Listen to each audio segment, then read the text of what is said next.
कहानी की शुरुआत में हाउस हरकोनेन द्वारा हाउस एट्राइड्स के विनाश के बाद पदिशा सम्राट शादाम चतुर्थ की बेटी राजकुमारी इरुलान ने गुप्त रूप से इस बात पर अपनी नापसंदगी व्यक्त की कि कैसे उसके पिता ने एट्राइड्स को धोखा दिया।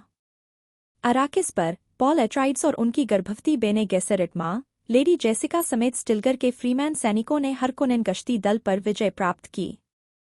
जब जेसिका और पॉल सीएच टैबर पहुंचते हैं तो कुछ फ्रीमैन को संदेह होता है कि वे जासूस हैं, जबकि स्टिल्गर और अन्य लोगों को भविष्यवाणी के संकेत दिखाई देते हैं कि बाहरी दुनिया से एक माँ और बेटा अराकिस में समृद्धि लाएंगे। स्टिल्गर ने जेसिका को बताया कि सीच टैबर की रेवरेंड मदर मर रही है और जेसिका को जीवन का पानी पीकर उसका उत्तराधिकारी बनना होगा, जो पुरुषों और अप्रशिक्षित महिलाओं के लिए घातक जहर है। जेसिका जहर को परिवर्तित करती है और जीवित रहती है। उसे सभी पुरानी रेवरेंड माताओं की यादें विरासत में मिलती हैं। तरल पदार्थ उसकी अजन्मी बेटी आलिया के दिमाग को भी समय से पहले जगा देता है, जिससे जेसिका को उसके साथ संवाद करने की अनुमति मिलती है। वे भविष्यवाणी के बारे में अधिक संशयवादी उत्तरी फ्रीमैन को आश्वस्त करने पर ध्यान केंद्रित करने के लिए सहमत हैं।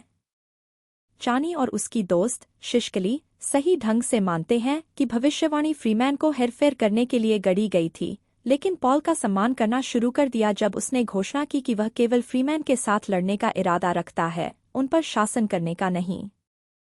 पॉल और चानी को प्यार हो जाता है क्योंकि पॉल फ्रीमैन संस्कृति में डूब जाता है। उनकी भाषा सीखना, फेडेकिन लड़ाकू बनना, रेतकीड़ा की सवारी करना और हरकोनेन मसाला अभियानों के खिलाफ छापा मारना।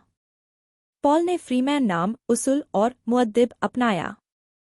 लगातार मसाला छापेमारी के कारण बैरन व्लादिमीर हरकोनेन ने अपने भतीजे रब्बान की जगह अपने अधिक चालाक लेकिन मानसिक रूप से बीमार छोटे भतीजे फेड्रोथा को अराकिस के शासक के रूप में नियुक्त किया।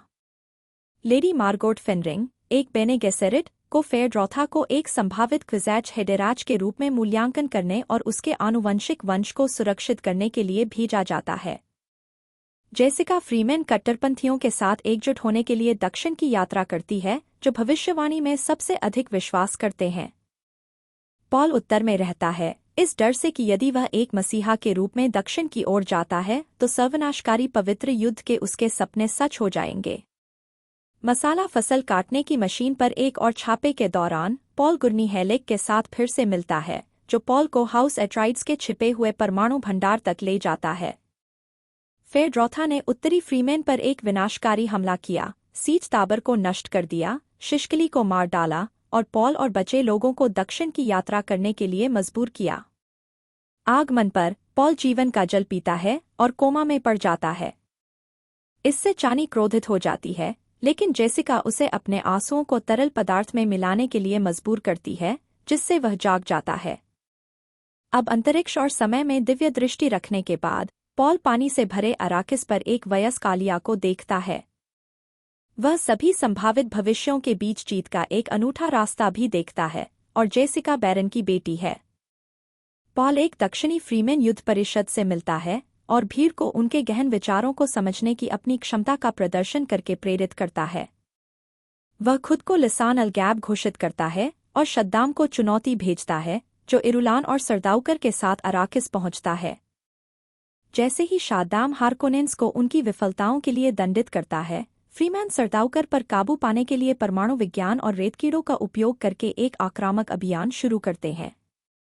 पॉल ने बैरन को मार डाला, शदाम और उसके दल को पकड़ लिया। इस बीच गुर्नी अर्राकेन पर हमले का नेतृत्व करता है, जहां वह भाग रहे रब्बान को रोकता है और मार डालता है। पॉल ने शादाम को सिंहासन के लिए चुनौती दी और चानी को निराशा हुई इरुलान से शादी करने की मांग की। पहले बैरन द्वारा बुलाया गया ग्रेट हाउस कक्षा में पहुंचे पॉल ने हस्तक्षेप करने पर परमाणुओं के साथ मसाला क्षेत्रों को नष्ट करने की धमकी दी। फेड्रोथा शाद्दाम का चैंपियन बनना चाहता है, लेकिन पॉल उसे द्वंद्वयुद्ध में मार देता है। इरुलान अपने पिता के जीवित रहने की शर्त पर पॉल के विवाह के अनुरोध पर सहमत हो जाती है। शद्दाम अनिच्छा से आत्मसमर्पण करता है, घुटने टेकता है और पॉल की हस्ताक्षर अंगूठी को चूमता है। जब महान सदनों ने पॉल के प्रभुत्व को अस्वीकार कर दिया, तो उसने फ्रीमैन को परिक्रमा करने वाले बेड़े पर हमला करने का आदेश दिया। जैसे ही स्टिल्गर फ्रीमैन को पकड़े गए सरदाउकर जहाज़ों पर ले जाता है, जेसिका और आलिया पॉल के पवित्र युद्ध की शुरुआत पर विचार करते हैं। चानी ने पॉल के सामने झुकने से इनकार कर दिया और रेतकीड़े पर अकेले चली गई। उसके बाद कहानी यहीं खत्म हो जाती है। अगर आपको वीडियो पसंद आए तो लाइक, शेयर और सब्सक्राइब करना न भूलें।